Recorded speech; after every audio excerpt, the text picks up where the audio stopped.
할렐루야. 오늘도 하나님께서 주시는 그 은혜와 평강이 우리 모두에게 함께 하시기를 주님의 이름으로 간절히 축원합니다. 저는 가끔 집에서 쉴 때 텔레비전 볼 때가 있습니다. 채널을 막 돌리다 보면 제가 좋아하는 프로그램이 나오면 그냥 멈춰 서는 것 같아요. 한참 쳐다보게 되는 것 같은데 백종원 씨가 나오는 프로그램을 제가 좋아하나 봐요. 왜냐하면 그분이 나오는 프로그램을 보면 계속 제가 쳐다보고 있더라고요. 제가 이 사람을 왜 좋아하나 곰곰이 생각해 보니까 몇 가지 이유가 있는데, 첫 번째 이유는 고향이 같아요. 저도 충남 예산 사람이고 그분도 충남 예산 사람이더라고요. 그래서 텔레비전에 나와서 사투리를 쓰는데 이게 낯설지 않은 거 있잖아요. 마치 진짜 고향 사람이 나와서 앞에서 막 이야기하는 것 같으니까 제가 계속 유심히 쳐다보는구나, 그런 생각을 해보게 됩니다. 그런가 하면 두 번째 이유, 제가 백종원 씨 프로그램을 좋아하는 두 번째 이유는 그분은 음식 만드는 데 있어서 전문가잖아요. 종류를 가리지 않고 한식, 일식, 중식, 양식 어떤 음식을 먹어도 그 맛이 무엇인지, 거기에 무엇이 들어갔고 왜 특별한지, 무엇이 빠졌는지, 무엇이 아쉬운지에 대한 이야기를 명확하게 집어내는 사람. 어느 한 분야의 전문가다운 포스가 보여질 때 이거 좋다. 왜냐하면 저도 목사로 살아가면서 성도들의 여러 가지 삶의 문제, 정확하게 그 문제가 무엇인지, 어디로 가야 되는지, 이런 영적 진단과 함께 가이드라인을 주고 싶은 간절한 소원이 있는데 가끔은 백종원 씨한테 배워요. 이렇게 하는 거구나, 또 이렇게 하는 방법도 있네. 세 번째 이유도 있습니다. 백종원 씨를 좋아하는 세 번째 이유 중에 하나는 뭐냐면, 가끔 보면 이 충청도 사람 같지 않은, 분명 충청도 사람인데 충청도 사람답지 않게 화를 그렇게 또 잘 내더라고요. 무서운 호랑이 선생님 같을 때가 분명히 있습니다. 특히 골목식당이라고 하는 프로그램을 보면 이 사람은 충청도 사람 아닌 것 같아요. 뭘 그렇게 화를 잘 내는지. 충청도 사람은 괜찮아요. 좋은 게 좋은 거지. 이게 일반적이거든요. 근데 그런 모습이 안 보여요. 그때만큼은 음식 전문가, 식당 전문가로서 골목 식당의 상권을 회복하기 위해서 어느 식당들을 가서 조언을 해주는데 독수를 뽑는 것 같아요. 이유는 딱 한 가지입니다. 그 가게를 살려주기 위해서. 무너져가는 상권을 살리기 위해서 그냥 대충 좋은 게 이렇게 해서 해결될 문제가 아닌 거죠. 그러니까 자기가 알고 있는 모든 지식과 모든 사랑의 마음을 다 담아서 당신 이렇게 할 거냐고, 이렇게 식당 되겠냐고, 이건 음식에 대한 예의도 아니고 손님에 대한 예의도 아니다, 이렇게 할 거면 그만둬라. 무섭게 혼냅니다. 그러면 그 식당 주인들이 막 눈물을 뚝뚝 흘리는 사람도 봤어요. 왜 그렇게 할까? 왜 이렇게 충청도 사람이 충청도 사람답지 않게 그렇게 나와 사는 걸까? 진짜 이유는 하나밖에 없어요. 그 식당을 살리고 싶어서. 신기한 사실은 그 백종원 씨 전문가의 이야기를 듣고 변화하려고 노력하는 사람은 그 가게가 바뀌더라고요. 그렇게 사람들이 안 오는데 뭔가 가르쳐주는 대로 한 걸음 한 걸음 걸어가는 사람들은 맛집이라고 소문이 나서 그렇게 안 오던 사람들이 옵니다. 제가 그 프로그램 보면서 사람의 변화, 맛의 변화, 가게의 변화에, 이 가게가 변화하고자 할 때 가장 중요한 것 중에 하나가 뭐냐면 바로 전문적인 코칭이구나, 이런 생각을 해보게 됐어요. 전문가의 코칭이 있으니까 그걸 받아들이는 사람은 반드시 변하고 성장하더라, 바뀌어지더라. 저는 그런 차원으로 봤을 때 목사로 살아가면서 좀 아쉽다, 속상하다. 왜냐하면 제 곁에는 이 목회적 코칭을 전문적으로 해주는 사람이 없어지는 게 현실인 것 같더라고요. 제가 우리 교회 담임 목사가 되고 나니까 이런 현실은 더 없어집니다. 누가 제 곁에서 무섭게 박 목사 그렇게 목회할 거야? 이거 틀린 거야? 이거 이렇게 가야지? 왜 이렇게 하는 거야? 빨리 고쳐! 이렇게 해주는 사람이 없어요. 저도 어느 때는 그런 사람이 곁에 있었으면 좋겠다, 이런 생각이 분명히 들거든요. 왜 그런 사람이 없을까 생각을 해보니까요, 제가 2013년도에 한국에 돌아왔습니다. 그때 제 나이 36이었는데 이런 나이에 공부를 마치고 돌아왔는데 제가 학교에서 강의를 하는데 제 분야에서 제 논문을 쓴 사람은 저밖에 없었어요. 그러니까 주변에서 저한테 무슨 코칭해 줄 수 있는 사람이 없습니다. 오히려 제가 선교학 교수였고, 그리고 이슬람 전문가로서 누군가한테 뭘 가르쳐주면 가르쳐줬지 제가 코칭받을 기회는 전무후무했습니다. 제가 전에 교회에서 사역할 때 7년 동안 사역하는데 그 교회에서 역시 마찬가지로 부목사로 사역했지만 제가 담임 목사 같은 역할을 해야 될 때가 많았습니다. 교회 사역들을 기획하고 움직여가고 그러다 보니까 누가 저를 코칭해 주기보다 제가 뭔가 일을 주도하다 보면 이게 뭐 도움받을 그런 기회가 거의 없더라고요. 우리 교회 와서도 마찬가지예요. 제가 43세 젊은 나이에 우리 교회 담임 목사가 되고 나니까요, 선배님들이 많이 계시거든요. 우리 연회 안에 뭐 많은 교회가 있을 뿐만 아니라 많은 선배님들이 계신데 저를 불러다가 박 목사 환영해, 축하해, 그리고 부산 목회는 이런 거야 가르쳐 줄 법도 한데 어느 누구도 호랑이 선생님 같은 선배님 역할을 자처하는 분이 없어요. 아마 이 설교를 듣고 내가 가야 되나 보다 그런 분들도 계실지 모르겠는데, 부산 온누리교회라고 하는 이 자리가 부담스러운가 봐요. 왜냐하면 저희 연회 안에서는 저희 교회가 그래도 제일 큰 교회이고 그러다 보니 뭘 조언하는 게 조심스러우시겠죠. 그래서 그런가 저를 옆에서 막 도와주고 협력해주고 혼내주고 이런 게 없으니까 아쉽긴 하더라고요. 제가 그런 마음을 가지고 오늘 본문 말씀을 보는데 저는 룻이 부러웠습니다. 룻이 왜 부러우냐면 그의 인생 곁에는 인생 코치가 탁 붙어 있는 겁니다. 그의 인생 코치가 누구였냐? 그의 시어머니 나오미였어요. 오늘 본문 1절 말씀 우리 함께 보도록 하겠습니다. 1절 말씀 함께 읽겠습니다. 시작. 룻이 시어머니 나오미가 그에게 이르되 내 딸아, 내가 너를 위하여 안식할 곳을 구하여 너를 복되게 하여야 하지 않겠느냐. 오늘 본문 1절은 나오미를 향해서 뭐라고 이야기하냐면 룻의 시어머니라고 하는 수식어를 썼어요. 시어머니, 그러면 뭔가 딱딱한 것 같고 친정엄마는 확실히 다른 것 같은데 룻기를 꼼꼼히 읽다 보면 정말 나오미가 시어머니인가? 저는 룻기 읽으면서 나오미가 시어머니처럼 느껴지기보다 오히려 친정엄마에 가깝지 않나 이런 생각을 할 때가 종종 있습니다.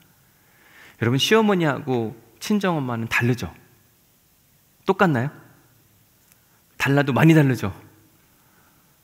그냥 제가 결혼을 해서 지내보니까 그런 것 같아요. 많이 다른가 보다. 제가 인터넷에서 시어머니에 관련된 재미있는 모습을 봐서 제가 여러분들한테 소개하려고, 시어머니 특징이 이런 거구나 이런 이야기를 하더라고요.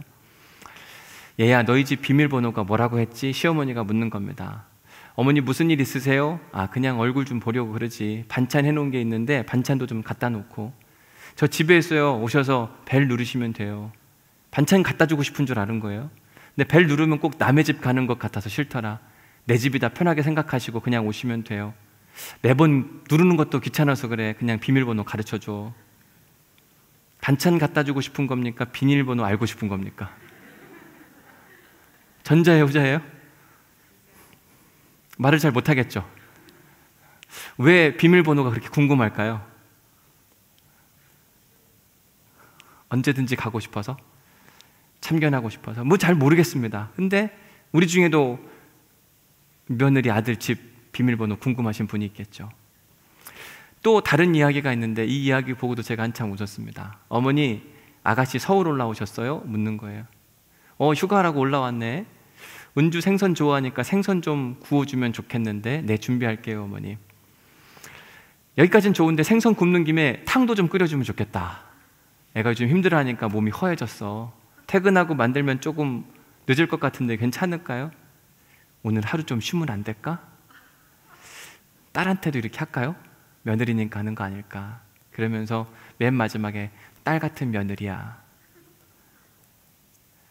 가끔 시어머니 되신 어머니들이 며느리를 불러다 놓고, 얘야, 이제 너 우리 집 식구 됐는데 이제 며느리라고 생각하지 말고 딸이라고 생각해. 나를 시어머니, 어머니라고 부르지 말고 그냥 엄마라고 불래. 엄마, 엄마. 며느리 분들에게 물어볼까요? 며느리가 딸이 될 수 있습니까? 없습니까? 그렇죠. 단호하게 없어요. 많은 분들이 그런 착각을 합니다. 나는 그래도 시어머니가 아니라 진짜 좋은 엄마가 되고 싶다고. 근데 생각을 접으셔야 돼요. 그런 분들 거의 없더라고요. 제가 아는 분 중에 어떤 분은 정말 며느리하고 사이가 가까워요. 결혼한 그 다음부터 교회 왔는데 엄마 엄마 하더라고요. 그리고 이 어머니는 이 며느리한테 이름을 불러요. 야, 참 신기하다. 되게 좋다 이런 생각이 들었어요. 그런데 어느 날 그 권사님한테 제가 그랬거든요. 딸 같은 며느리 있어서 좋으시겠어요. 그랬더니 그분이 목사님 그런 말 하지 마세요. 며느리는 며느리인가 봐요. 딸이 있으면 좋겠어요.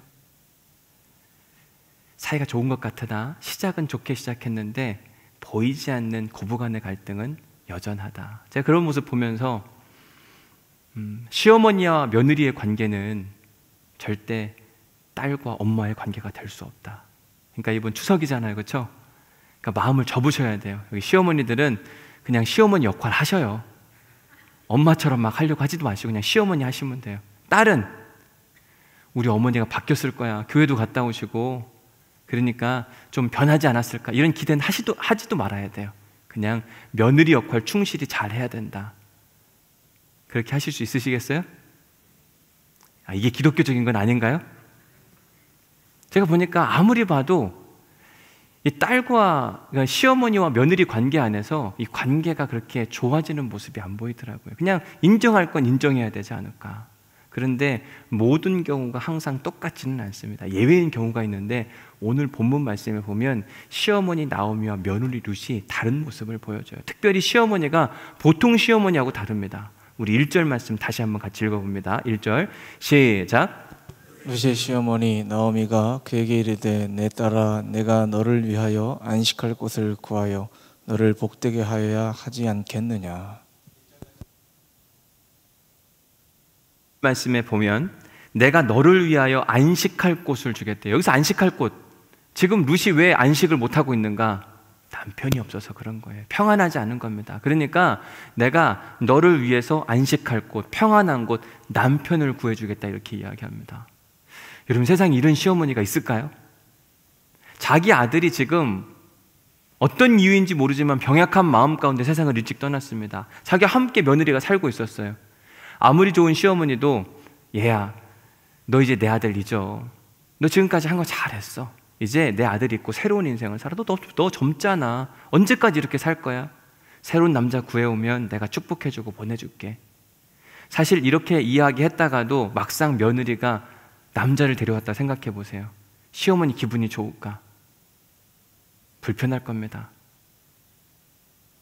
그런데 오늘 본문에 나오미는 뭐라고 이야기하냐면 내가 네 신부 신랑감을 구해주겠다고 이야기하는 거예요. 내가 중매서 주겠다. 아무리 봐도 나오미는 특별한 사람이에요. 세상에 이런 사람이 어디 있을까? 근데 이 말을 나오미가 빈말로 한 게 아니에요. 그걸 우리가 어떻게 알 수 있는가? 룻기 1장 말씀을 보면 압니다. 룻기 1장에 보면 이렇게 이야기합니다. 나오미가 두 며느리에게 이르되 너희는 각기 너희 어머니 집 모압 땅으로 돌아가라. 너희가 죽은 자들과 나를 선대한 것 같이 여호와께서 너희 가정 너희 인생을 선대하기를 원하신다. 여호와께서 너희에게 허락하사 각기 새로운 남편을 주고 그 집에서 너희들이 위로받으면 참 좋겠다. 그리고 막 돌려보내려고 해요. 근데 이걸 딱 한 번만 한 게 아니에요. 한 번 해가지고 얘네들이 돌아가나 안 돌아가나 본 게 아니라 한 번 해서 말을 안 듣니까 두 번 이야기하고 두 번 해서 말 안 들으니까 세 번 이야기하고 끝까지 말 안 들은 사람이 누구예요? 룻이에요. 그래서 베들레헴까지 따라왔습니다. 그러나 나오미에게는 이 효심 가득한 룻이 늘 마음에 걸렸어요. 저렇게 살면 안 되는데 착한 애가 이제 새로운 남자 만나서 잘 살았으면 좋겠는데 그 간절한 마음 가운데 중매를 서고 새로운 남자를 소개시키려고 하는 거죠. 여러분 보십시오. 이게 친정엄마의 마음일까요? 시어머니의 마음일까요? 어떤 것처럼 보이세요? 시어머니는 이렇게 안 할 거예요. 친정엄마만 자기 딸처럼 생각해서 혼자 사는 게 불쌍해서 새로운 남편을 찾아주려고 하는 것. 이게 친정엄마의 모습. 시어머니는 시집살이를 시키죠. 그런데 나오미는 그럴 생각이 없는 겁니다. 오히려 룻을 향해서 어떤 생각을 갖고 있냐면 아픈 손가락. 제가 좀 잘 됐으면 좋겠다. 나까지 따라왔는데 계속 고생하네. 아예 안 그랬으면 좋겠는데. 사실 나오미가 룻이 결혼하고 나면 생기는 문제가 있는데 그동안은 나오미가 힘들고 어려울 때 누가 항상 곁에서 도와줬냐면 룻이 도와줬어요. 베들레헴에 왔는데 먹고 살 게 없었습니다. 여러분 들에 누가 나갔습니까? 룻이 나갔어요. 며느리가 챙겨줬어요. 근데 지금 시집가고 나면 누가 챙겨줘요? 챙겨줄 사람이 없는 겁니다. 그런데도 불구하고 나오미는 It's okay, 괜찮다고 이야기합니다. 나는 괜찮으니까 너나 잘 됐으면 좋겠다. 이게 오늘 본문 1절에 나오는 이야기예요. 내가 너를 위하여 새로운 남자를 구해주겠다. 그러면서 구체적인 룻 결혼 프로젝트를 막 진행하게 됩니다. 오늘 본문 2절 말씀 함께 보도록 합니다. 시작. 내가 함께하던 하녀들을 둔 보아스는 우리의 친족이 아니냐. 보라, 그가 오늘 밤에 타작마당에서 보리를 까불리라. 얘야, 룻 있잖아. 너 지난 50일 동안 들에 나가서 보리 이삭도 줬고 밀 이삭도 주었지. 고생해서 잘했어. 근데 그 밭 주인이 누구인지 아니? 이 어머니 알죠. 보아스라는 사람이잖아요. 맞아. 보아스라는 사람 맞아. 그런데 보아스는 엘리멜렉, 너희 시아버지 엘리멜렉의 친족이야, 친척이야. 그러면서 유대 사회에 있었던 고엘이라고 하는 제도를 룻에게 자세히 설명해 줍니다. 2절 말씀을 다시 한번 보면 보아스는 우리의 친족이 아니냐. 이 말인즉슨 그가 너의 남은 인생을 챙겨줄 새신랑 1순위라고 이야기를 하는 거예요. 그리고는 나오미가 보아스에 대한 고급 정보 하나를 룻에게 흘려줍니다. 뭐라고 이야기하는가? 그가 오늘 밤에 타작마당에서 보리를 까불리라. 결국 거기 내려가면 된다는 이야기를 하는 거죠. 제가 시골에서 농사 짓는 모습을 늘 저희 부모님 곁에서 봤는데 콤바인이라고 하는 게 나오기 전까지는 사실은 되게 힘들고 어렵게 농사를 지었던 것 같아요. 제가 어려서 기억에는 가을이 되면 늘 낫을 들고 밭을 가야만 했습니다. 논을 가야만 했습니다. 저도 부모님 따라서 그렇게 벼를 뱉던 기억이 있습니다. 벼를 쭉 베놓으면 누군가 단을 묶어요. 그냥 단을 묶으면 그냥 두는 게 아니라 그걸 세워가지고 크로스 시켜가지고 벼가 좀 익을 때까지 기다립니다. 그리고 또 시간이 지나면 저걸 가지고 탈곡을 해요. 근데 탈곡해서 끝나는 게 아니잖아요. 어린 시절 기억을 떠올려 봤습니다. 그 다음에 뭐 했나? 제 기억으로는 선풍기 같은 걸 막 돌렸어요. 근데 제가 저희 부모님한테 오늘 설교 준비하다가 저희 어머니한테 물어봤어요. 엄마, 우리 옛날에 보리 가을 추수할 때 우리 저희는 이제 바심한다 그랬거든요. 벼 탈곡하는 걸 바심한다 이렇게 이야기했어요. 벼 바심 끝나고 나면 그 하는 거 있었잖아. 큰 이 선풍기 같은 거 돌렸던 거. 그 선풍기를 뭐라 그러지? 저희 동네에서는 바람개비라고 했다 그러더라고요. 큰 바람개비 가져와라. 그러면 그걸 손으로 돌려야 되는 겁니다. 막 이렇게 돌리는 거예요. 그럼 바람이 일어나죠. 거기에 벼를 이렇게 날리는 겁니다. 그러면 알곡은 떨어지고 쭉정이는 날아가요. 그러면 그 알곡을 모아다가 마대자루에 담으면 한 해 추수가 끝나는 겁니다. 오늘 본문의 상황이 그렇습니다. 보아스의 종들이 지금 보리와 밀 이삭을 다 추수했어요. 이제 타작하고 까부는 일이 남은 거예요. 오늘 밤에 보리를 까불 텐데 그곳에 보아스가 온단다. 타작마당, 옛날에는 저희 시골 같은 경우는 마당 안에서 다 했는데 고대 근동에서는 혼자 하지 않았고 각 동네마다 타작마당, 공동으로 쓰는 타작마당이 한 곳이 정해져 있었습니다. 그리고 함께 그 일을 했어요.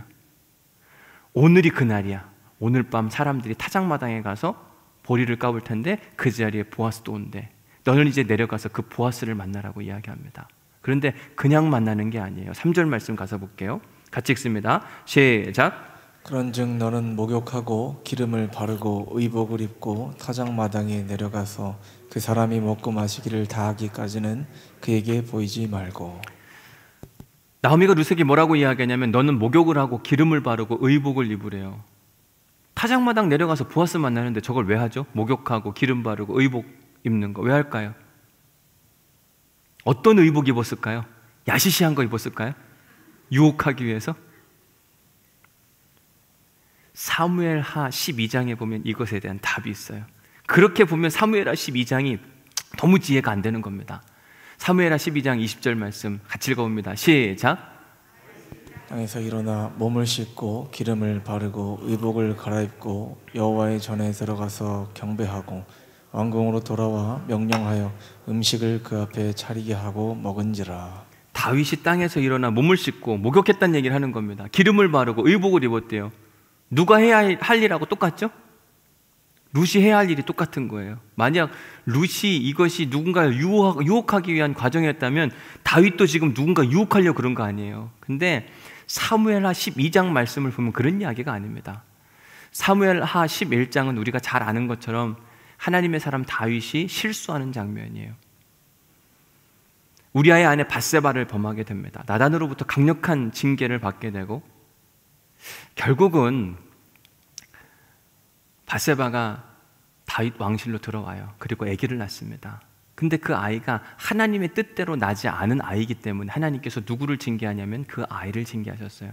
성경에 보면 뭐라고 되어 있냐면 그 아이가 심히 앓는지라 이렇게 되어 있습니다.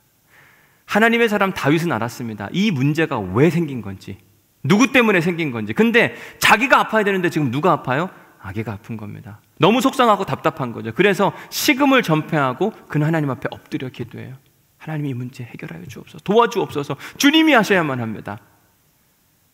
근데 그렇게 열심히 기도하면 이 문제가 하나님 안에서 해결돼야 되는데 결국은 그 아이가 죽습니다. 왜? 다윗이 잘못한 일에 대한 징계를 받는 거예요. 우린 막 잘못하고 기도만 하면 다 해결되는 줄 아는데 절대 그렇지 않아요. 징계는 받아야만 하는 거예요.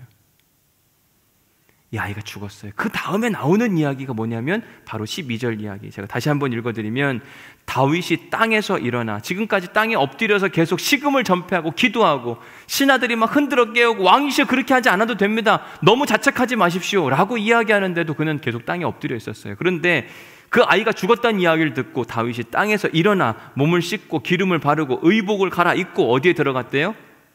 여호와의 전에 들어갔대요. 하나님 내 죄를 용서하여 주옵소서. 다시는 이렇게 하지 않겠습니다. 그리고 그동안 계속 안 먹었는데 왕궁으로 돌아와서 음식을 차려 먹었다. 이제는 새로운 인생을 살겠다고 이야기하는 거예요.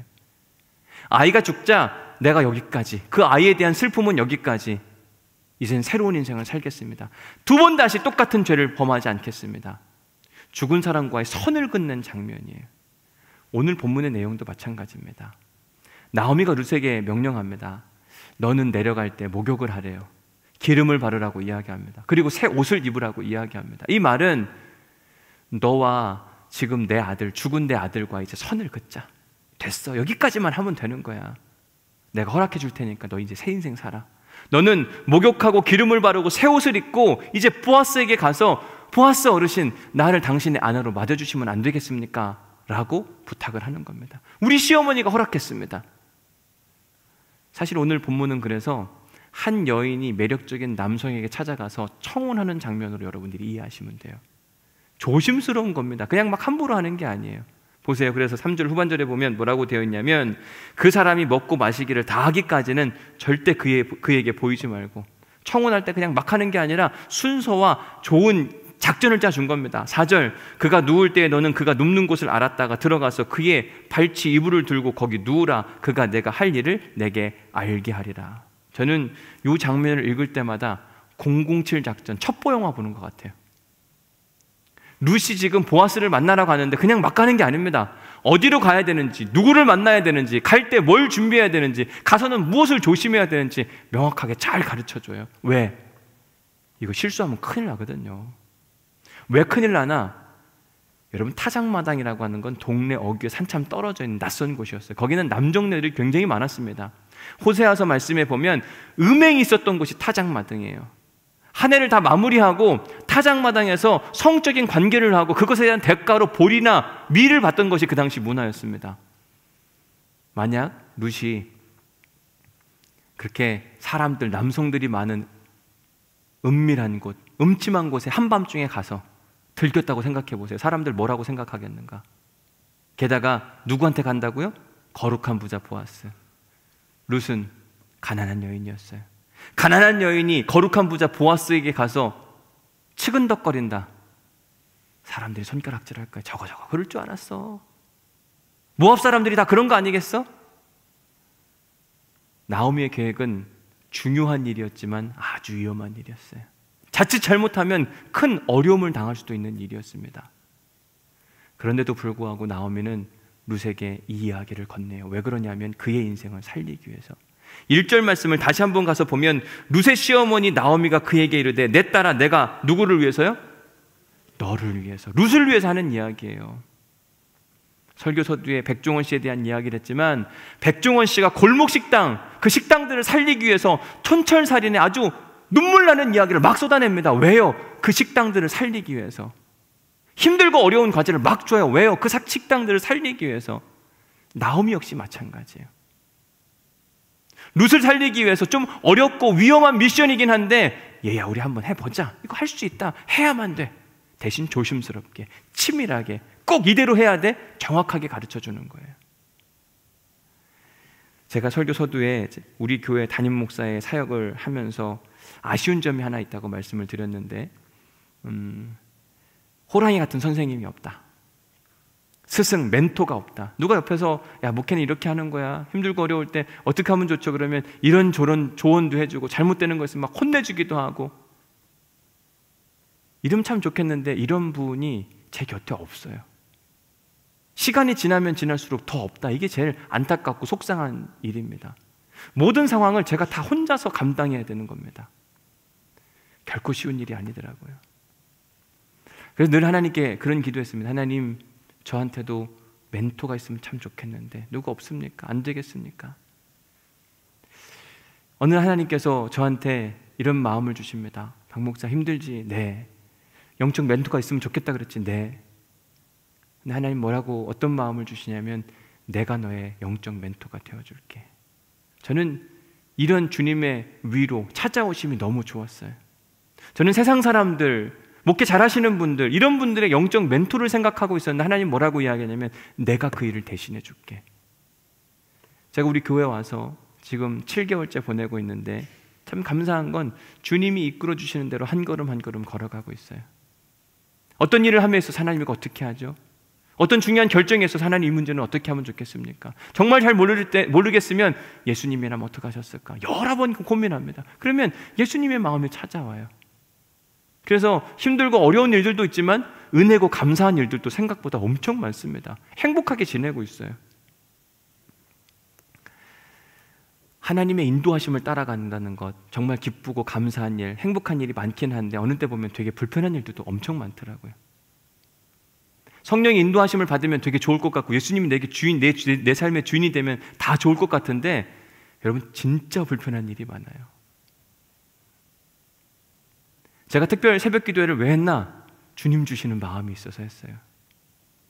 제가 지난 목요일에는 느헤미야 말씀을 읽다가 금식을 이야기하고 저 스스로 하루 종일 금식했는데, 그 금식 왜 했나? 하나님 주시는 마음으로. 지금 우리가 1부 예배부터 3부 예배까지만 드려도 되는데 이걸 쪼개갖고 왜 5부 예배까지 드리나? 이것도 하나님 주시는 마음으로. 여러분, 하나님이 내 삶의 주인이 되시고 막 나를 이끌어가면 좋기는 한데, 불편하게 왜 그렇게 불편한지 모르겠어요. 성령님의 인도하심을 안 받았으면 저는 이미 오늘 다 끝났습니다. 일. 그리고 집에 가 있을 거예요. 좀 쉬어야 되겠다. 3부 예배까지만 하면 되니까요. 그런데 하나님은 더 쪼개서 예배해라. 더 많은 성도들을 만나고 함께 예배하는 훈련을 해라. 그래서 여러분들과 함께 지금 만나서 예배를 하는 겁니다. 근데 이거 있어요. 하나님이 인도하시는 게 불편하긴 한데 그 불편함을 지나고 나면 은혜가 차고 넘치더라고요. 저는 이게 좋은 거예요. 그래서 따라가는 거예요. 분명 성령님의 음성은 쉬운 길, 편한 길 이런 건 절대로 안 줍니다. 어렵고 불편하고 좁은 길을 주는데 그 길을 걸어가면 그 안에 은혜가 기다린다니까요. 제가 1부부터 5분까지 들으면서 힘들어요. 진짜 힘들어요. 지난주 예배 끝나고 났더니 제 혓바늘이 돋았는데 일주일 내내 오늘 또 여기 내려오기 전까지 이게 안 낫는 거예요. 저희 아내가 무슨 코코넛 좋다고 막 코코넛 기름을, 여보 이걸 계속 돌리고 있어요, 입 안에서. 힘든데 이거 나아야 된다고 그러면서. 그러면서도 이걸 왜 하나? 하나님이 주시는 마음이 있어서. 제가 지난주에 엄청 은혜 받았거든요. 여러분들과 함께 우리 교육관에서 예배 드릴 때 얼마나 은혜를 받았어요. 너무 좋았는데 오늘 가면서 또 기대가 되는 거 있잖아요. 오늘은 5지역, 6지역이 온다는데 오늘 또 가서 마음껏 예배했어요. 감사하고 즐겁고 행복하고. 이게 생각보다 하나님의 길을 걸어가는 게 불편하긴 한 것 같은데 그 불편한 길을 걷고 나면 주시는 그 은혜, 생각보다 엄청 큽니다. 제가 지난 일주일 동안 교회에서 잤는데요, 그것도 하나님 주시는 마음이었어요. 특별기도회, 성전을 지키면서 이 성전 가운데 어떠한 코로나 바이러스도 일어나지 않으면 좋겠다고 하는 그 마음 가운데 여기서 잤어요. 근데 그냥 그 자체가 은혜였어요. 제가 교회를 더 많이 사랑하게 되었고 특별히 느헤미야 말씀 보면서 금식했다고 이야기하는데 여러분들한테 금식에 대한 이야기를 하면서 제가 금식을 안 하면 안 되잖아요. 안 되겠다. 목요일 새벽부터 금요일 새벽까지. 근데 이게 금식하면 안 보이던 것도 왜 이렇게 잘 보이는지 모르겠어요. 제 방 주변에 간식들이 있었는데 예전엔 눈에 들어오지도 않았거든요. 근데 안 먹으려고 마음을 먹으니까 이게 여기 왜 있어요? 없으면 더 은혜가 될 텐데 있으니까 너무 힘들고 어려운 거 있잖아요. 그래서 제가 제일 힘들고 어려운 건 뭐냐면 이 우리 교회 바로 옆에 있는 이 동네 통닭집이 너무 힘들고 어려워요. 제 사무실 옆을 열으면 그 가게 그 통닭집이 보여요. 전화번호가 보여요. 누르면 주문할 수 있는데 집을 가는데 신호등은 항상 건너가야 되는 그 아픔과 어려움. 근데 은혜는 뭐냐면 그 배고플 때 뭘 하는 거냐면 기도하는 거예요. 하나님 내가 지금 왜 굶고 있죠? 그냥 굶는 게 답이 아니잖아요. 다시 여러분들의 기도 제목을 꺼내서 함께 하나하나 읽어가면서 기도하는데 여러분들을 더 많이 사랑하게 되더라고요. 금식하는 게 불편한데 지나고 보니까 제가 여러분들을 더 많이 사랑하는 또 다른 수단이 됐어요. 여러분 불편한 길을 걸어가는 것 누구나 다 싫죠. 근데 그 길을 걷는 사람이 은혜가 있더라고요. 나오미는 지금 룻에게 불편한 일, 위험한 일을 시키는 거예요. 근데 그 길을 걷고 나면 그 뒤에 은혜가 있을 것을 기대하고 사모하는 마음이 있는 겁니다. 우리도 불편한 인생을 기대해야만 합니다. 신앙생활을 한다는 건 다른 게 아니라 불편하기를 작정하는 사람들이에요. 교회 오면서 편한 것을 추구한다면 여러분 삶의 방향, 믿음의 방향성이 틀렸습니다. 신자라고 하는 건 불편함을 감수하겠다고 하는 이야기예요. 복음 여러분 생각해 보십시오. 예수님이 우리에게 가르쳐 주신 길, 좁은 길, 넓은 길 어디 가라고요? 좁은 길 가라 그래요. 원수 미워해야 합니까? 사랑해야 됩니까? 하나부터 열까지 다 어려운 일이에요. 난 그런 거 모르겠고 난 내 구할 거 하나님 앞에 간절히 구할 것만 구할 거야. 이런 미신하고 똑같은 거예요. 옛날에 정한수 떠놓고 비나이다 내가 새벽부터 나와서 비니까 내 기도 들어주옵소서. 이런 미신 샤머니즘하고 뭐가 틀립니까? 기독교가 다른 샤머니즘하고 틀린 게 뭐냐면 우리는 하나님의 뜻과 하나님이 원하시는 바가 뭔지를 궁금해하는 거예요. 그 길을 걸어가는데 하나님의 인도하심은 항상 뭐하고 연결되냐면 불편함하고 연결되더라고요. 어느 때는 하나님 얘기 안 해주시면 참 좋겠는데 제가 지난주에 11조 설교를 하게 됐습니다. 금요 성령 집회 때 11조 설교를 하게 됐는데 제가 하고 싶어서가 아니라 누가 질문하라 그랬더니 질문에 거기 써놨어요. 제가 생활이 어려운데도 11조를 해야 되는 게 맞습니까? 하나님 원하시는 건 알긴 하겠는데 이게 진짜 해야 되는 거 맞습니까? 이제 온 지 7개월밖에 안 됐는데 11조를 설교를 한다, 헌금 설교한다, 부담스러운 거죠. 여러분들도 부담스럽지만 저도 부담스럽거든요. 아이고 또 돈 내란 얘기인가. 근데 그렇게 질문해 오셨으니까 어떻게 해요? 당연히 제가 해야 될 일이죠. 지난주에 왜 헌금 11조를 해야 하는지, 어떻게 11조를 해야 되는지, 또 그 11조는 어떻게 쓰여야 되는지에 대한 이야기를 자세히 해드렸어요. 그리고 났더니 그 다음날 어느 분이 저한테 카톡을 보내주셨어요. 집사람과 함께 목사님의 11조에 관한 명쾌하고도 은혜 넘치는 말씀에 감탄했습니다. 복된 주일이 기다려집니다. 저는 여러분들이 혹시 못 들으셨으면 들으시길 간절히 소원합니다. 불편한 이야기예요. 근데 들으셔야 돼요. 제가 여러분들한테 편한 이야기, 위로의 이야기를 해드리려고 여기 서 있는 게 아니에요. 저는 하나님의 마음을 전달해 드리려고 서 있는 겁니다. 때로는 그 말씀이 불편할 수 있습니다. 근데 그 불편함을 감수해야 돼요. 11조 어떻게 해야 되는가? 왜 해야 되는가? 그건 어떻게 쓰여야 되는가? 이 이야기를 하는 이유는 여러분들이 잘 되게 하라고. 오늘 본문에서 나오미가 룻에게 하는 이야기는 뭐냐면 룻이 잘 되게 하라고. 백종원 씨가 왜 골목 식당을 찾아가서 그렇게 하는가? 그 식당이 잘 되게 하라고. 근데 하나님 말씀은 항상 우리를 불편하게 하는데 그 불편함을 지나고 나면 뭐가 기다린다고요? 은혜가 기다리는 거예요. 제가 2009년 미국에서 개척 목회를 시작하려고 하는데 사실은 개척 목회를 하고 싶은 마음은 없습니다. 안정적인 교회, 좋은 교회 가서 목회하는 게 좋지 개척 목회를 누가 좋아합니까? 어느 누구도 안 좋아하죠. 근데 하나님이 제게 주시는 마음은 뭐였냐면 그곳에 있는 유학생들 어떻게 할 것이냐, 좀 그들을 위한 목회를 하면 좋겠다. 그래서 교회를 알아보기 시작했습니다. 우리나라는 이렇게 교회가 있고 안 되면 상가를 빌렸지만 미국은 그런 형태의 모습이 아니라 이민 목회를 한다는 건 건물이 없으면 결국 교회, 미국 교회를 빌려서 쓰는 거예요. 찾아다니면서 이야기합니다. 내가 한국 사람인데 한국인들 목회를 하고 싶은데 당신 교회를 빌려줄 수 있습니까? 계속 거절을 당했어요. No, no, no, no. 어느 날은 기도하는데 하나님께서 야, 저기 가면 뭔가 되지 않을까 그 마음을 주셨어요. 거기가 어디냐면 유니버시티 오브 켄터키라고 해서 주립대학인데 그 안에 학생들을 위한 교회가 있었어요. 야, 저 교회 가면 그래도 내가 유학생 목회를 한다면 해결해 주지 않을까. 가서 문을 두드리고 기대하는 마음으로 좀 내가 여기서 목회해도 되겠습니까? 당신들이 쓰지 않는 시간에 좀 쓸 수 있으면 좋겠습니다. 또 거절을 당했어요. 너무 속상했습니다. 하나님이 거룩한 부담감을 주셔서 이렇게 찾아다니고 또 찾아다니는데 왜 이 문제를 해결해 주시지 않습니까? 너무 속상하고 화가 났습니다. 그날 그 대학에서 집으로 돌아가는 길인데 제가 너무 정신이 없었나 봐요. 너무 속상하기도 하고 뭘 해야 될까 잘 모르기도 했는지 집에 가는데요, 생각이 많아서 그랬는지 이 신호등이 제가 잘 못 봤어요. 삼거리였는데 저는 직진해야 되고 좌회전하는 차선이 있었는데 빨간 신호등으로 바뀌었는데 제가 못 보고 그냥 지나친 거죠. 쾅 하고 부딪힐 뻔했는데 그 순간에 제가 틀어가지고 정지하고 보니까 앞에 뭐가 있냐면 큰 비석 같은 게 있는 거예요. 바로 앞에 섰어요. 하나님, 내가 이렇게까지 교회 개척을 해야 되는 겁니까? 왜 자꾸 부담감을 주시는 겁니까? 근데 결국은 교회 개척을 했어요. 그런데 지나고 보니까 엄청 불편한 시간이었는데 저에게는 말할 수 없는 은혜의 시간. 결국 그 개척교회 할 때의 그 마음이 제게 지금도 살아있는 거예요. 개척교회 할 때 제가 품었던 마음 중에 하나가 뭐냐면 한 사람 철학이에요. 개척교회 하니까 한 사람이 정말 간절하더라고요.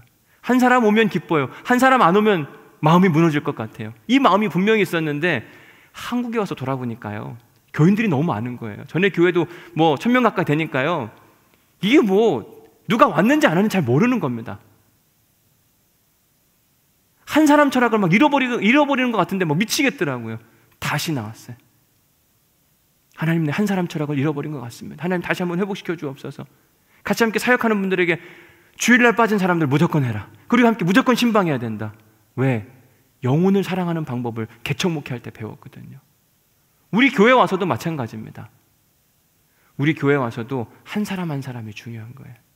우리 교회 1500명, 2000명이 한다 해서 한 사람 떠나가 있고 없고 이런 문제가 아니라, 여러분, 저는 한 사람이 떠나가도 마음이 아파요.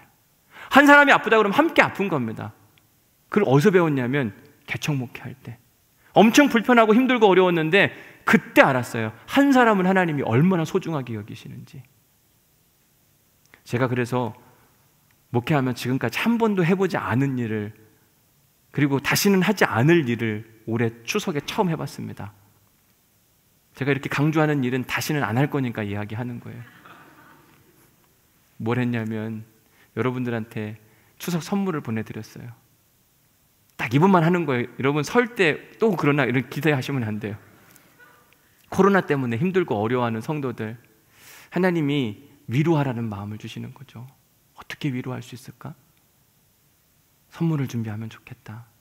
일찍 받으신 분들은 조금 오늘 어제 받으셨을 수 있고, 늦게 받으신 분들은 아마 화요일 전까지 받으실 수 있을 텐데, 이 하나님 주시는 마음을 가지고 순종했더니 누가 불편하냐면 우리 사역자들이 불편한 거예요. 이것 때문에 지난주 막 엄청 고생하고 왔다 갔다 하고, 뿐만 아니라 셀장들이 와가지고 막 이것저것 같이 분주하게 일을 하고, 하나님이 주시는 그 마음에 순종하게만 하면 불편한 일들이 한두 개가 아니에요. 그런데 불편한 길을 지나고 나면 뭐가 있다고요? 은혜가 있는 거예요. 오늘 예배를 드리는데 중간중간 전사님들이, 목사님 이런 연락이 왔어요, 저런 연락이 왔어요. 오늘 예배 드리면서도 성도님들이 신앙생활 지금까지 몇십 년 하면서 이런 일 처음 있었대요. 저도 처음 해보는 일이고 2번 다시 안 합니다. 아예 선언을 하는 거예요.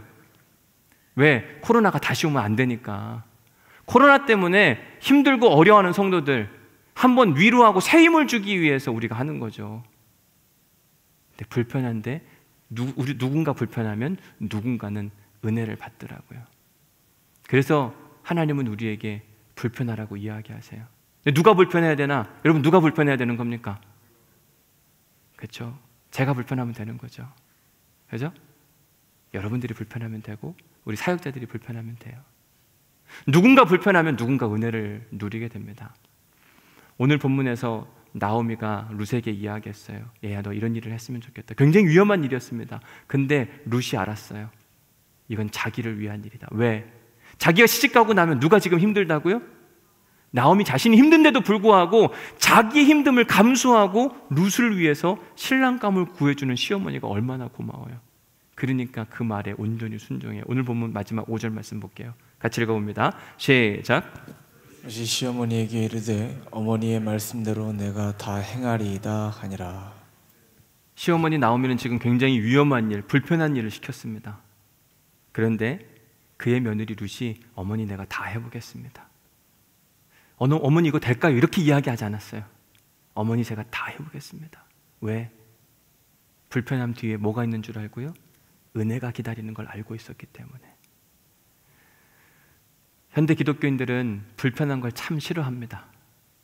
그렇죠? 편하고 좋은 거, 쉬운 거, 안정적인 걸 참 좋아해요. 교회를 오더라도 편하고 쉽고 안정적이고, 그래서 많은 새신자들이 날 건드리지 마세요. 이게 늘 하는 얘기예요. 나는 그냥 주일 예배만 참석하겠습니다. 다른 거 안 할 테니까 그냥 두시면 좋겠습니다. 아이, 그래도 해보시죠. 그럼 다른 교회 가요. 불편함을 감수해야 되거든요. 목사님 저 역시 마찬가지로 불편함을 감수해야 여러분들이 은혜를 받더라고요. 저는 먹을 거 다 먹고 여러분들이 금식하라고 하면 은혜가 됩니까? 안 됩니까? 여러분 한 끼 금식할 때 저는 3끼 금식해 여러분들이 은혜를 받더라고요. 아, 목회는 이렇게 하는 거구나. 나오미가 가르쳐 주는 거예요. 내가 먼저 불편하는 거. 제가 설교를 이제 해온 지 7개월째가 되는데 어떤 분들은 이런 이야기도 하시고 어떤 분들은 저런 이야기도 하세요. 근데 제가 주일 설교만큼은 제 설교의 타겟이 누구냐면 여기 오케스트라에 앉아 계시는 분들이에요. 왜냐면 이분들은 믿음이 있어서 나오는 분들이 아니에요. 음악을 하기 위해서 나오신 분들. 근데 여러분 생각해 보십시오. 우리가 전도도 해야 되는데 여기 오케스트라 나오신 분들 전도해야 되잖아요. 제 설교는 누구한테 맞추는 거냐면 이분들한테 맞추는 거예요. 이분들이 듣고 은혜 받고 이해할 수 있도록. 근데 신기하게 제가 그래서 종종 여기 쳐다보거든요. 3부 예배 때 보면 잘 들으셔요. 아유, 그래도 목사님 다른 교인들도 많이 생각해 주셔야죠. 불편함을 초래하지 않는 거예요, 여러분들이. 불편함을 감수해야 되거든요. 사실 근데 제 설교가 쉬운 설교가 아니에요.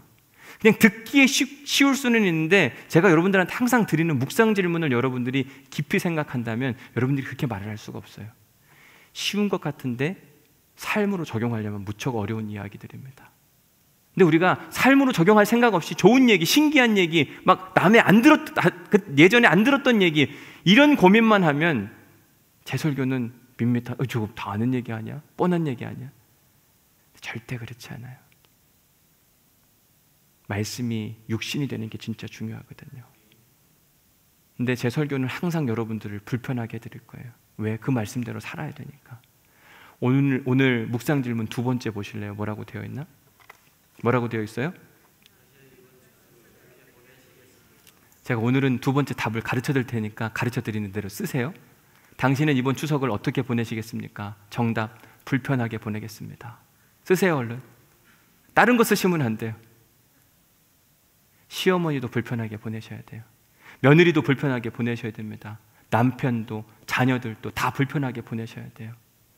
불편하려고 함께 모이면 그곳에 은혜가 있는데 편해지려고 함께 모이면 다 불편해지는 겁니다. 내가 편해야 되니까요. 이번 추석 어떻게 보낼 것인가? 불편하게 보내셔야 돼요. 여러분 이게 쉽냐고요. 시어머니가 불편하게 보낸다고 하는 것 어떤 의미를 갖고 있는가? 제 경험상 이야기해드리면 시어머니는 웬만하면 명절 때 말을 안 하셔야 돼요. 말을 하면 할수록 가정이 힘들어집니다. 제가 지내보니까 그렇더라고요. 왜냐하면 어머니의 과한 욕심이 결국은 가족이 다 힘들어지는 거니까. 며느리들은 어머님에 대한 큰 기대를 갖지 마시고 여러분들이 먼저 움직일 생각하고 불편한 생각을 하고 함께 모이면 가정에 회복이 일어나고 모임에 은혜가 있거든요. 근데 서로가 편할 생각, 에이 우리 며느리가 다 해오겠지, 에이 우리 어머니 교회 다니시고 이번 주 불편한 거 이거 설교 들으셨는데 잘 하시겠지. 못해요. 듣는다고 하면 우리가 벌써 많이 변했을걸요. 근데 이 말씀을 붙들고 살아가는 게 불편한 인생, 설교가 불편할 수 있는. 근데 이거 지나면 뭐가 기다리고 있다고요? 은혜가 기다리고 있는 거예요. 우리는 은혜를 향해 나아가는 사람들. 세 번째 질문은 뭐냐면, 당신은 영적으로 불편한 도전을 가르치고 또 도전해 보시겠습니까? 우리는 사람들과의 관계에서 좋은 얘기만 하려고 합니다. 불편한 이야기를 잘 안 하려고 그래요. 여러분들도 그렇지 않으세요? 주변에 있는 사람들한테 불편한 얘기 하고 싶은가? 안 하고 싶죠? 여러분, 하셔야 돼요.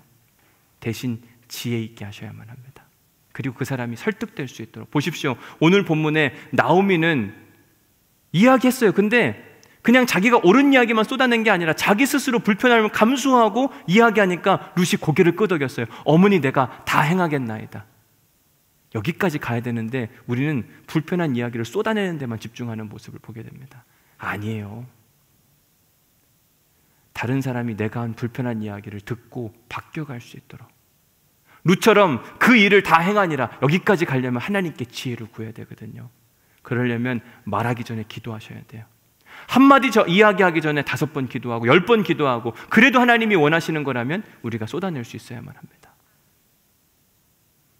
오늘 우리가 함께 부를 찬양이 뭐냐면 신자 되기 원합니다. 찬송가 463장인데, 신자가 된다고 하는 것, 그리스도인이 된다고 하는 건 뭐냐면 복음을 내 안에 모시는 거예요. 복음이신 예수 그리스도를 영접하는 겁니다. 여러분, 복음이 내 안에 들어오면, 내 삶에 들어오면 불편한 일들이 한두 가지가 아니에요. 우리 찬양하면서 불편하겠습니다, 이 사실, 이 고백하는 거거든요. 사랑하며 살겠습니다, 이것도 불편한 거예요. 거룩하며 살겠습니다, 거룩한 인생을 막 잘라내는 거거든요. 예수 닮기 원합니다, 이것도 엄청 어려운 일. 근데 다 불편하거든요. 교회 나오면서 신앙생활하면서 나는 편리함을 추구한다. 여러분, 예수 잘못 믿으시는 거예요. 하나님 잘못 믿는 겁니다. 불편할 각오를 하셔야 돼요. 이번 추석에 불편해지시길 주님의 이름으로 간절히 축복합니다. 불편해지시길 축복합니다. 이건 복음적 축복이에요. 그리고 그 불편 뒤에 은혜를 경험할 수 있기를 또 한 번 간절히 축원합니다. 불편을 지나는 사람, 여러분, 예수님 생각해 보십시오. 예수님 십자가 지시고 지나갔더니 부활이 기다리고 있었거든요. 우리가 믿음의 삶을 지나갔더니 하나님 나라가 기다리고 있는 거예요. 중간 과정 없이 하나님 나라는 없어요. 십자가 없는 영광과 부활은 없습니다. 불편한 없는 은혜는 없거든요.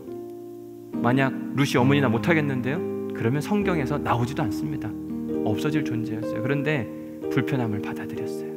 불편함을 이야기했습니다. 둘이 만났더니 은혜가 됐어요. 시어머니, 며느리, 가족들, 그리스도인으로서 하나님, 내가 진짜 신자가 되게 하여 주옵소서. 하나님, 내가 진짜 사랑하며 살게 하여 주옵소서. 진심으로. 나오미는 빈말로 하지 않았다고 이야기했습니다. 진심으로 했어요. 이 찬양하면서 진심을 다해서 신자가 되게 하여 주옵소서, 불편하게 하여 주옵소서, 이런 마음을 담아서 우리 함께 찬양하겠습니다. 신자 되기 원합니다. 신자 되기 원합니다. 진심으로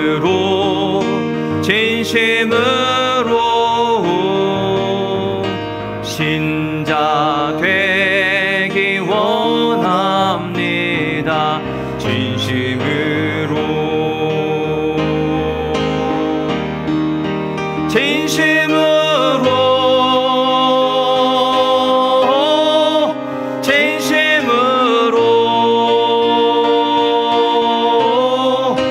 신자 되기 원합니다. 진심으로 사랑하기 원합니다. 사랑하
일어나셔서 예수님 닮고 싶습니다. 예수 닮기 원합니다.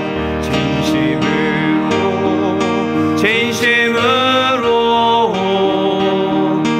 예수 닮기 원합니다.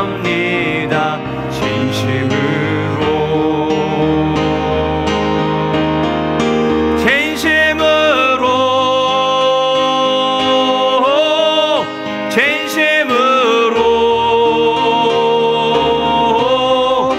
예수 닮기 원합니다. 진심으로 신자되기 원합니다. 진심으로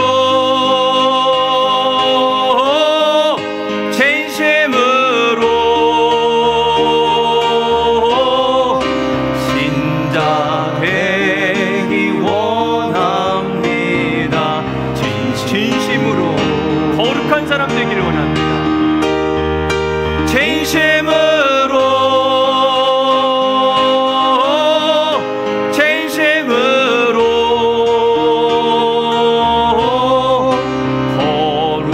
거룩하기 원합니다. 진심으로 예수님 닮기 원합니다. 진심으로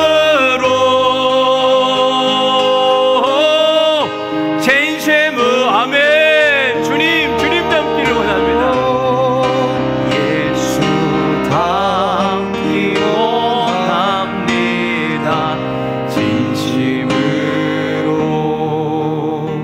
여러분, 예수님 닮기 원하십니까? 예수님은 십자가를 지셨어요. 불편하셨습니다. 그리고 은혜를 누리셨어요. 이 시간 한 번 더 후렴 찬양할 텐데 진심으로 불편하기 원합니다. 여러분, 우리 마음 가운데 불편해지기를 각오하는 마음으로 간절히 다시 한번 찬양하겠습니다. 진심으로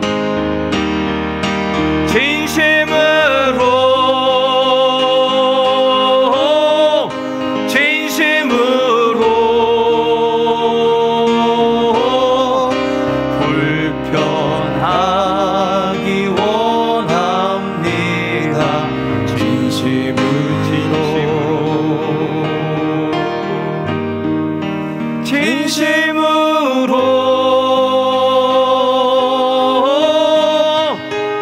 진심으로 불편해도 괜찮습니다. 하나님 은혜를 사모하겠습니다.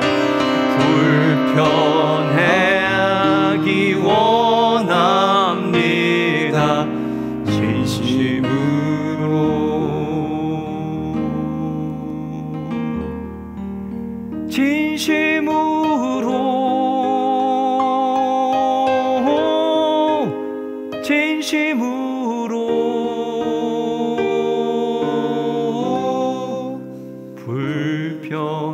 불편하기 원합니다. 진심으로. 하나님, 사랑하는 교우들이 믿음으로 찬양으로 고백했습니다. 불편해도 괜찮습니다. 우리는 편한 것을 추구하는 것이 아니라 하나님 나라를 추구하는 사람, 예수 그리스도의 길을 걸어가는 사람, 불편해야만 합니다. 이번 추석 편하려고 하지 않게 하시고 불편하게 하여 주옵소서. 불편한데 지나고 나니까 은혜가 될 수 있도록 인도하여 주옵소서. 우리가 신앙생활하면서 편리함을 추구하지 않게 하시고 불편함을 추구하게 하여 주옵소서. 그로 인해 불편한 길을 걸었더니 하나님이 일하셨다. 하나님, 모든 것이 은혜라고 고백하는 믿음의 성도들 될 수 있도록 하나님 축복하시고 인도하여 주옵소서. 이제는 우리 주 예수 그리스도의 은혜와 아버지 하나님의 극진하신 사랑과 성령님의 감동, 감화, 역사, 교통, 위로하심이 이제 오늘 말씀을 듣고 마음 가운데 불편해지기를 다짐하고 불편한 이야기를 지혜롭게 말하기를 소망하는 거룩한 나오미와 거룩한 루시 되기를 소망하는 우리 온누리교회 성도들 가운데 하나님의 은혜와 자비와 평강이 지금으로부터 영원히 함께 하시기를 간절히 축원하옵나이다. 아멘.